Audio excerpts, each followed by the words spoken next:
The phone feels heavy in my hand. I call my mother before I can change my mind.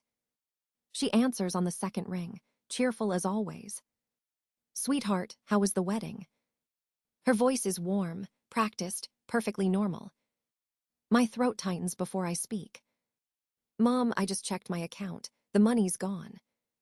A pause, brief but sharp. Then her tone shifts to something airy, casual. "Oh, we just borrowed it. You have enough, darling." Borrowed. The word echoes in my head like a bell. She continues, voice light as if discussing groceries. "Lynn and I needed to cover some expenses. The hotel, the dress, you know." I can barely breathe. 200 million isn't a dress. "Mom, you can't just take my money." She laughs softly, the sound brittle. "Don't be dramatic. We're family. Family helps each other." The word family tastes bitter now. I remember when she said the same thing years ago. When she used my college savings for Lynn's wedding. "You're young, you'll make it back," she'd said then. Each time, it was the same pattern. Take. Excuse. Forget. And I let it happen, believing love meant sacrifice. Now the truth sits in front of me, cold and undeniable. They don't see me as a daughter. They see me as a resource. "Mom, this isn't helping, it's stealing," I whisper. Her tone hardens instantly. "Watch your words, young lady. You think money matters more than family." I want to scream that it's not about money. It's about respect. But the words stick in my throat. She sighs, that long, disappointed sound she's mastered. "You've changed, Mai. Success has made you selfish." I almost laugh at that. Selfish for wanting what's mine. For once, I don't apologize. The silence stretches between us. Then she says softly, "We'll talk later. Don't upset your sister." The call ends. I stare at the phone until the screen goes dark. Outside the hotel window, sunlight spills across parked cars. Everything looks normal. But nothing is normal anymore. I think of Lynn's smile that morning, calm and rehearsed. The way she dropped my phone on the table like nothing happened. She must have known I'd find out eventually. Maybe she thought I'd forgive her, like always. But something inside me has shifted. This time feels different. This time, I can't pretend it's love. I scroll through my messages, searching for clues. Each text from her feels like a performance. "You're doing so well, little sis. We're proud of you." Now I see the strings behind the words. Praise was the bait. Guilt was the hook. And I bit every time. My hands tremble as I lock my phone. Downstairs, I see Nam waiting in the lobby. His eyes catch mine, concerned, steady. He doesn't ask what's wrong. He already knows. When he reaches for my hand, I don't pull away. Something inside me whispers, "Enough." I take a slow breath, the first honest one in years. And for the first time, I start to imagine a life without their control. The road home feels longer than I remember. Nam drives in silence, his hand steady on the wheel. Outside, autumn leaves scatter across cracked pavement. Every corner holds a memory I no longer trust. The house looks exactly the same, perfectly ordinary. White fence, trimmed hedges, curtains drawn just right. But behind that perfection lives a truth I can't unsee. Through the window, I spot them at the dining table. Mom pours coffee into her porcelain cups. Lynn laughs at something Fong says, carefree, glowing. They look like a family from a postcard. For a moment, I almost believe the illusion again. Then I remember the missing money, the lies, the betrayal. I open the door before fear can stop me. The laughter fades the instant they see me. "My, what a surprise," Mom says too brightly. Her smile is brittle porcelain. Lynn sets her cup down with a soft click. "What's wrong, little sis?" I look straight at her. "You know exactly what's wrong." She glances at Fong, then back to me. "Don't start this again. We already explained." Explained, my voice shakes. "You took my money. You didn't even ask. Fong leans back, his expression bored. We thought you'd understand. You live alone, no kids. We needed it more. Needed? That word again, twisted into justification. Mom sighs, rubbing her temples like I'm being unreasonable. You always overreact, Mai. It's family. We share. Sharing requires consent, I say quietly. Her eyes flash. You've always been difficult. Even as a child, you hated helping others. The room feels smaller with every breath. Memories flood in, every time they took and called it love. The guilt, the silence, the forced smiles. Nam's voice breaks through the tension. She has every right to ask for her money back. Mom's gaze sharpens. Who are you to interfere in family matters? Nam doesn't flinch. I'm the person who saw her crying over her stolen savings. The word stolen lands heavy in the air. Lynn's chair scrapes against the floor as she stands. Don't call it that. We were helping everyone survive. Survive, I whisper. With new jewelry, a 70-inch TV. Her face reddens. You think money makes you better than us. No, I say, calm now. I think respect means not taking what isn't yours. The silence stretches, thick and suffocating. Dad finally speaks, voice low and tired. What's done is done, Mai. Let's not ruin the family over this. I turn to him, heart aching. You already did. The words taste like freedom and grief combined. Mom forces a shaky smile. We'll make it right, okay? Sit down, have breakfast. I look at the table, cinnamon rolls, shining plates, sugar-coated lies. I'm not hungry. I turn away, feeling their eyes burn into my back. Nam follows me out the door, his hand steady on my shoulder. As it closes behind us, the sound is final, almost merciful. For the first time, I don't feel like the child trying to please them. For the first time, I feel like someone walking away. The apartment is quiet when we return. I drop my bag on the floor and sink into the couch. Nam sets his laptop on the table, expression focused. We'll start by checking your statements, he says. I nod, though my hands are shaking. Rows of numbers fill the screen, cold and precise. Transfers, withdrawals, tiny amounts that built over time. He scrolls, brow furrowing. This didn't start last week, he murmurs. My stomach twists. How far back? He clicks, tracing lines of data like wounds. Almost 2 years. They've been taking from you slowly. I stare at the totals. 400 million. The air leaves my lungs.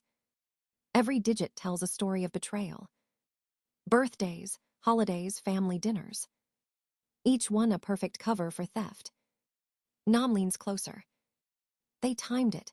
Look, every major event matches a transaction. It's deliberate, organized, cruel. I scroll through old texts, desperate to understand. Messages that once felt affectionate now sting. We're proud of you, Mai. You're so lucky, dear.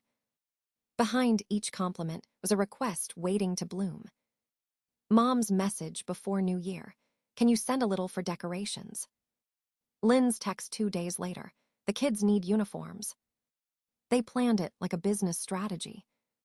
And I kept funding their happiness, thinking it was love. The doorbell rings, breaking the silence.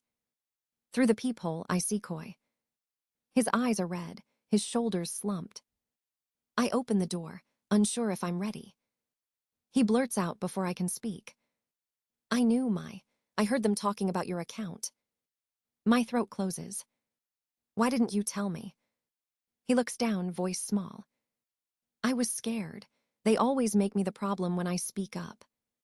He pulls out his phone, scrolling to a group chat. Messages appear like ghosts on the screen. Lynn, she won't notice. She never checks her balance. Mom, wait until after the wedding. She'll feel guilty saying no. Fong, I know her password. I feel the ground tilt beneath me. Koi's voice trembles. I told them it was wrong. They kicked me out of the chat.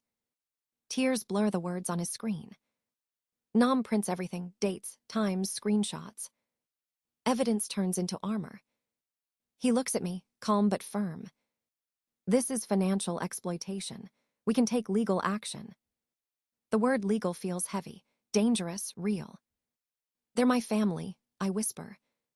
Nam meets my eyes. Would you let a stranger steal from you? The question slices through my hesitation. I shake my head slowly. No. Then don't let them do it either. We spend hours organizing proof, each page another piece of truth.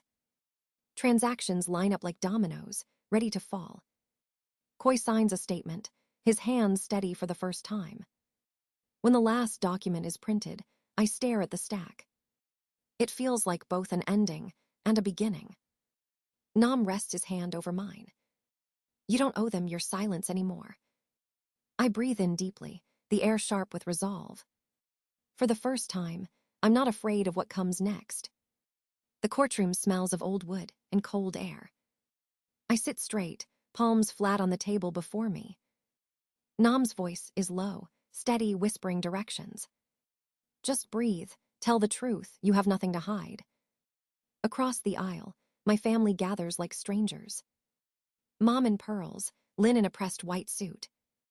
Fong leans back, jaw tight, pretending calm. Their lawyer whispers something, and they all nod. I feel my heart hammer against my ribs. The judge enters, robe brushing the floor. All rise. Everyone stands. The room feels like it's holding its breath. The case begins with evidence. Nam places each photo, each document like a blade. Bank transfers, timestamps, screenshots, security footage.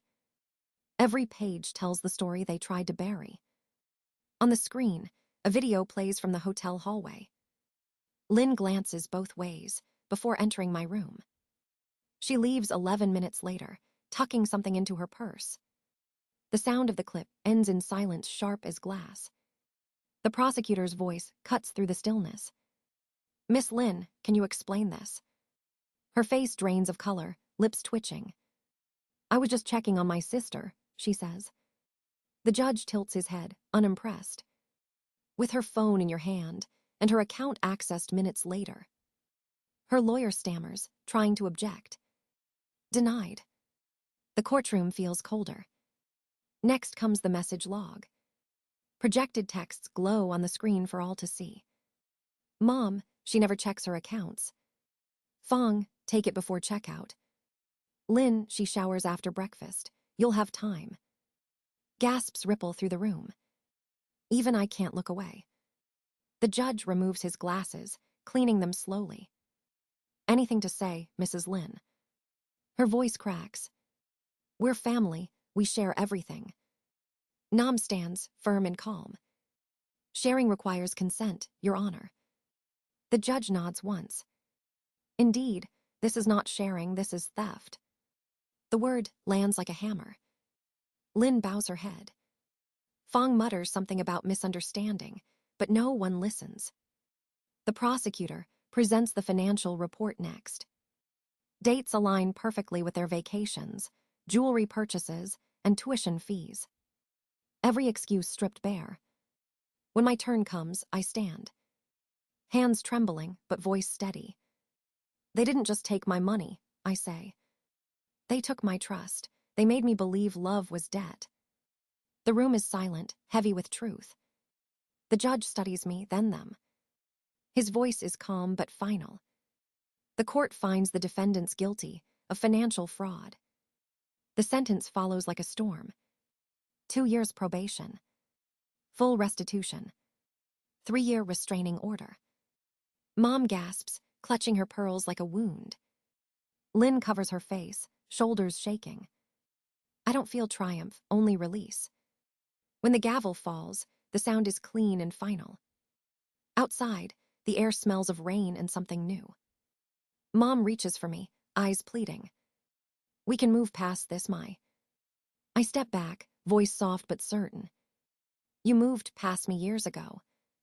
Her hand drops. Nam's finds mine instead. We walk down the courthouse steps together. Each step lighter than the one before. The days after the trial feel strangely quiet.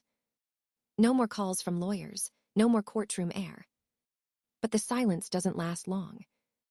My phone starts buzzing again, familiar numbers flashing. Mom's name appears first. I let it ring until it stops. A message follows seconds later. How could you humiliate your own family like this? Another one. Your father hasn't slept in days. His blood pressure is high. Are you happy now? I delete both without reading them twice. Nam keeps a record of every message, methodical as ever. Evidence, he says, sliding them into a folder. Each text another layer of proof. Lynn's messages come next, sharper, colder. You'll regret this. Family doesn't sue family. You've ruined Mom's life. Then, late at night, a voicemail. Her voice is trembling but venomous. If you don't drop this, I'll tell your company about your breakdown in college. I listen once, then forward it to Nam. He adds the file to the growing stack on his desk. By the end of the week, the folder is full. Dates, times, screenshots, threats. All the ways they tried to pull me back under. But this time, their words don't work. The guilt slides off like rain against glass. I've spent years drowning in it. Now I finally know how to breathe. Nam's colleague Sandra visits with updates. The restitution payments will process in 2 weeks, she says. I nod, not because I care about the money. It was never about that. It's about reclaiming what they took from me, the right to say no. Sandra looks impressed. Most victims don't press charges. You're stronger than you think. The word victim makes me flinch. I'm not that anymore. I'm someone who fought back. That evening, Coy drops by with his laptop. I found something, he says, excitement in his voice. He opens a folder filled with old screenshots. Years of messages between Mom, Lynn, and Fong. Plans, calculations, strategies to borrow from me. Mom, wait until after her bonus. She'll feel guilty saying no. Lynn, she won't notice small amounts. Fong, we deserve it more than she does. I scroll through each message, feeling the last thread of denial snap. They believed they were entitled to my life. Nam hands the evidence to Detective Han. She reads quietly, then looks up. This is common, she says. Family financial abuse. Most victims stay silent. Her pen pauses. What made you fight back? I think for a moment. They didn't just take my money, I say softly. They took my right to be respected. The detective nods. Would you share your story anonymously? It could help others. The thought lingers long after she leaves. Maybe my pain could mean something. Maybe silence was never the right kind of loyalty. A week later, the article runs in the Sunday paper. Financial betrayal within families. My story told without names, but with truth. Messages pour in from strangers. Thank you for speaking up. I thought I was the only one. Each one feels like a light switching on. Nam reads them beside me, quiet and proud. You didn't just win a case, he says. You gave people permission to fight back. Outside, the sky is clear for the first time in weeks. I close my eyes, letting sunlight touch my face. For once, it doesn't burn. It feels like healing. Therapy feels strange at first. Sitting across from someone who asks questions I've avoided for years. Dr. Lan listens without interrupting. Her office smells like chamomile and old paper. I tell her everything. The money. The guilt. The way family became a cage I didn't see until it closed. She nods slowly, eyes kind but sharp. They taught you that love means losing yourself, she says. I stare at the floor. I still catch myself thinking maybe I overreacted. She smiles gently. That's not guilt, that's conditioning. You were programmed to please. Her words linger in the quiet. Conditioning. Like a formula that repeats wrong answers, no matter how often it runs. She asks what I want now. I think of peace. Of space where no one demands, manipulates, or pretends. I want to build something real, I whisper. She nods. Then start with boundaries. They're not walls, they're doors you control. I leave her office lighter than I entered. Outside, the world feels wide again. A week later, I stand before 20 people at a community center. The banner behind me reads, "Financial boundaries and family respect." My voice shakes at first, but steadies with each word. I tell them what happened, not in detail but in truth. How love can turn into debt when respect disappears. How guilt can sound like affection when spoken often enough. Faces in the crowd nod, eyes glistening with quiet understanding. Afterward, an elderly woman approaches me. "My son emptied my savings," she says softly. "I thought I had to forgive him to be a good mother." I take her hands. "You don't owe anyone your silence," I tell her. Her tears fall, but she smiles through them. It feels like the first real connection I've had in years. Later that evening, Nam drives us to the lake. The water glows gold under the fatting sun. He turns to me, nervous in a way I've never seen. No ring box, just a small key in his hand. "I bought the cabin we talked about," he says. "A place that's ours. No noise, no past, just peace." The key is warm when he places it in my palm.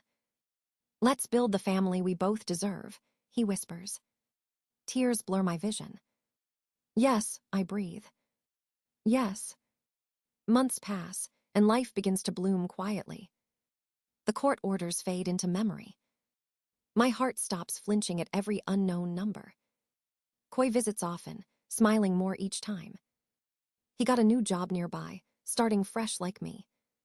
We talk about holidays, the kind that don't hurt. Simple meals, real laughter, no expectations. On Thanksgiving, our small cabin fills with light. Friends, neighbors, people who became family. No pearls, no fancy china, just mismatched plates and sincerity. The turkey burns a little, and we laugh instead of hiding it. I look around the table and realize something profound. Blood didn't save me. Boundaries did. Trust did. Love without conditions did. I finally understand what family means. It's the place where no is still heard as love. The morning sun filters through the cabin window. Steam curls from my coffee, soft and golden. Nam hums quietly in the kitchen, the sound of peace. Outside, frost glitters across the wooden porch. Koi chops firewood, laughing at something the radio says. I watch him through the glass and smile. A year ago, this stillness felt impossible. Now it feels earned. My phone buzzes on the counter, but I don't reach for it. No more waiting for apologies that never come. No more guilt dressed as love. Just silence, calm, and a life that belongs to me. Nam joins me, handing over a mug of cocoa. "You okay?" he asks softly. I nod. "Better than okay."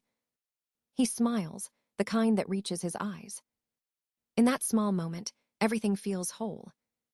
The hurt, the loss, the rebuilding, it all led here. I glance at the key, hanging near the window.